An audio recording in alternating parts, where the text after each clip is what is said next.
Sao.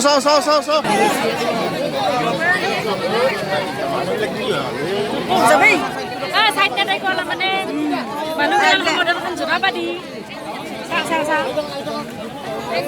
Hey, news tu dapat aku deh, manu lang news dapat aku.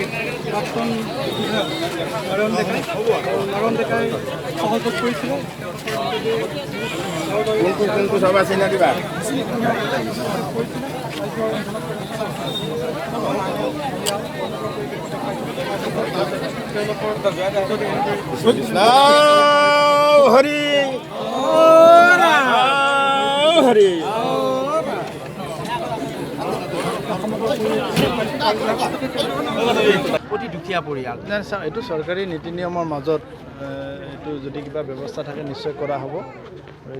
এইটো হ'ল মোৰ ব্যক্তিগত প্ৰচেষ্টা আৰু এইটো দায়িত্ব, যিহেতুকে ৰাইজৰ লগত আছোঁ, ৰাইজে সুখে দুখে মোৰ লগতো আছে, মোৰ ৰাইজৰ লগত আছোঁ। এনেকুৱা বিপদত অকণমান সহায় কৰিব পৰা মোৰ কাৰণেও সৌভাগ্যৰ কথা। আৰু গৰীব পৰিয়াল, তেওঁলোকৰ মানে এই ডেড বডিটো ইয়ালৈকে অনাৰ তেওঁলোকৰ সম্ভৱ নাছিলে। আৰু গাঁওখনো অতি গৰীব, এনেকুৱাও নহয় যে গাঁওখনত ধনী মানুহ আছে, 2-4টা মাত্ৰ চাকৰিয়াল মানুহ আছে। পিছপৰা অঞ্চল, মানে অতি গৰীব গাঁও। গতিকে গাঁৱৰ মানুহখিনিৰ কাৰণেও সম্ভৱ হৈ উঠা নাছিলে যে ডেড বডি দুটা তাৰ পৰা 1.5-2 লাখ টকা খৰচ কৰি ডেড বডি দুটা ইয়ালৈকে অনা। আৰু এই কামখিনি মই এজন ৰাইজৰ মানুহ হিচাপে মোৰ দায়িত্ব বুলি ভাবি অকণমান পৰিয়াল দুটাক সকাহ দিয়াৰ চেষ্টা কৰিছোঁ।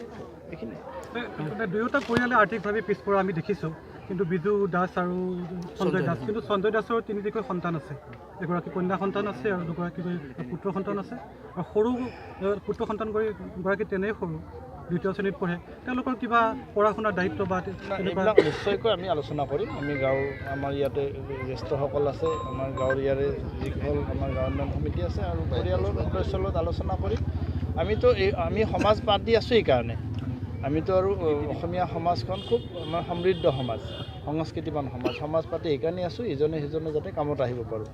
নিশ্চয়কৈ আমি সমাজখনে এই পৰিয়াল দুটাক মানে অনাগত দিনত সৰু কণ ল'ৰা ছোৱালীখিনিক আগুৱাই লৈ যোৱাৰ ক্ষেত্ৰত আমি সকলো মিলি কাম কৰিম। ধন্যবাদ জ্ঞাপন কৰিছোঁ। যিকোনো খবৰৰ বাবে যোগাযোগ কৰক 7099017330 লগতে 7099017110 নম্বৰত।